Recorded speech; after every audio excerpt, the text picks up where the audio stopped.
ime Oca i Sina i Svetoga Duha. Draga i pobožna braćo i sestre, Evanđelje Božije je čudesna knjiga u kojoj čitamo ne samo o istorijskim događajima koji su se desili pre 2000 godina, nego u svakom od tih istorijskih događaja pronalazimo pouku za nas u vremenu našem u kome jesmo. Današnji istorijski događaj koji se desio u toj zemlji Gergesinskoj smo čuli kako je izgledao i iz tog događaja treba da izvučemo neke pouke i neka saznanja.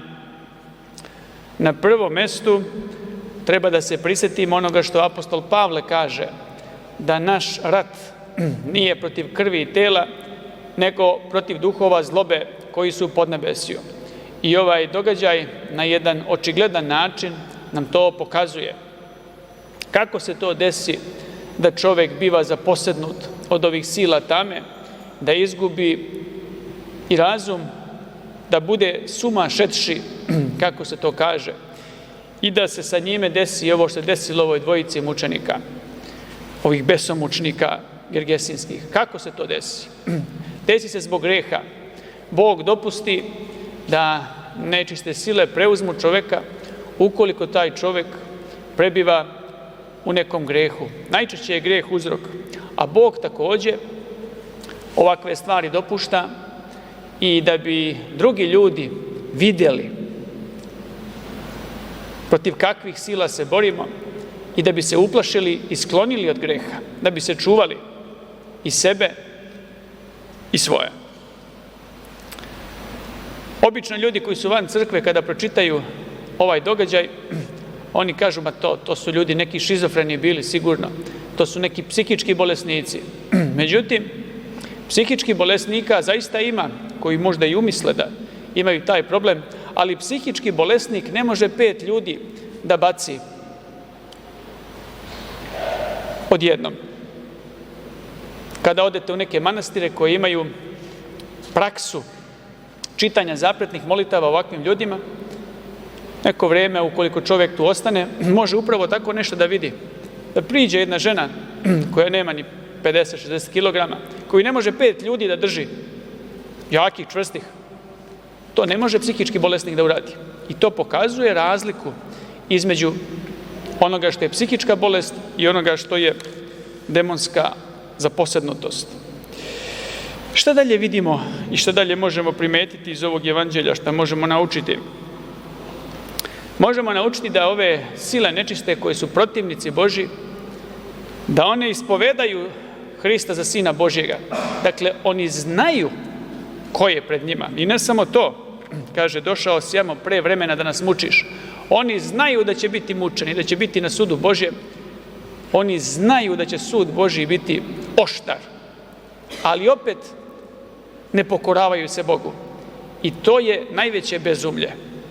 To je najveće bezumlje. Zato inteligencija i mudrost nisu isto.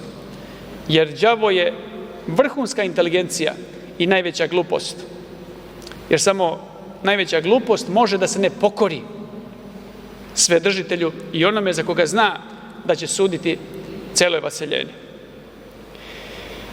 Drugo što možemo da vidimo iz današnjeg evanđelja, da naučimo, jeste da ove sile nečiste ne mogu ništa da učine bez dopuštenja Božijeg.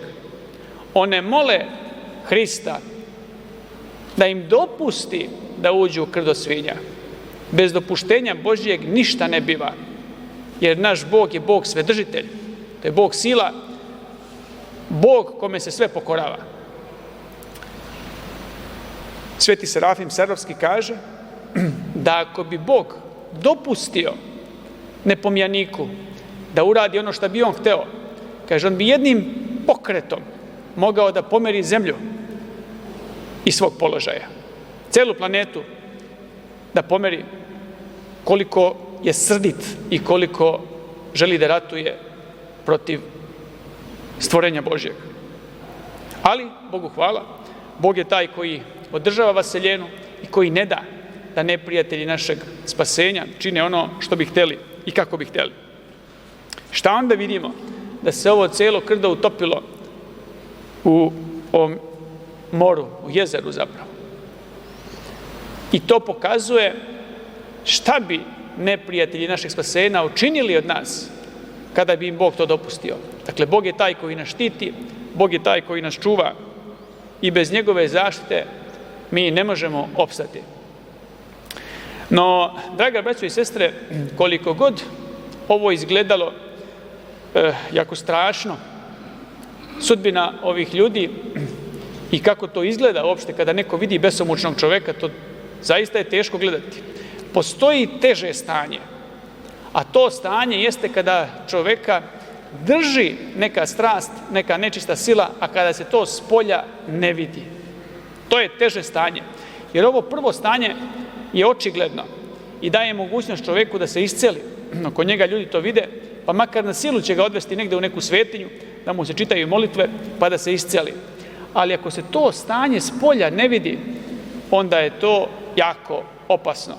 Kao što je slučaj sa ovim svinjarima i kao što je slučaj sa građanima ovoga grada, koji su posle ovog čudesnog događaja, gde su ovi ljudi bili isceljeni, došli da mole Gospoda da ode iz njihovog kraja.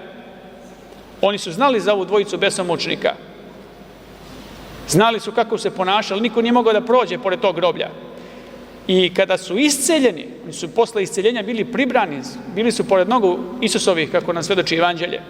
Oni dolaze i umjesto da kažu ostani u našem kraju, budi tu sa nama, štiti nas stalno, oni kažu idi iz našeg kraja.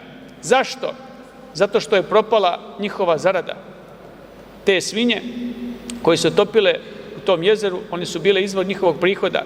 I oni su svoj prihod stavili iznad blagodati Božije. Što će reći, bolovali su od bolesti srebroljublja. Tih strasti ima mnogo. Srebroljublje je samo jedna od tih strasti koja može da drži čoveka, da čovek toga nije svestan. I što je najgore, te strasti, ukoliko se ne izleče, one se prenose u večnost.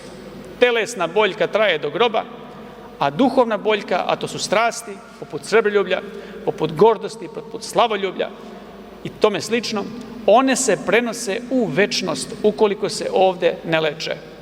Stoga, draga braćo i sestre, da dolazeći u našu crkvu, moleći se Bogu, ispovedajući se, pričešćujući se, uvek da razmišljamo o tome da je cilj našega života da iscelimo svoju dušu, svoj um, svoje srce, da iscelimo i očistimo od strasti. Jer u ovom životu to je naš glavni zadatak. Da bismo u večnosti, kada se susretnemo sa Hristom, kada se susretnemo sa Gospodom Bogom našim, taj susret bio svetlost, a ne tama. Neka bi nam Gospod Bog molitvama svih svetih pomogao da se iscelimo od svojih skrivenih strasti i neka bi nas svojom svemoćnom desnicom zaštitio od svih neprijatelja, vidljivih i nevidljivih. Amin.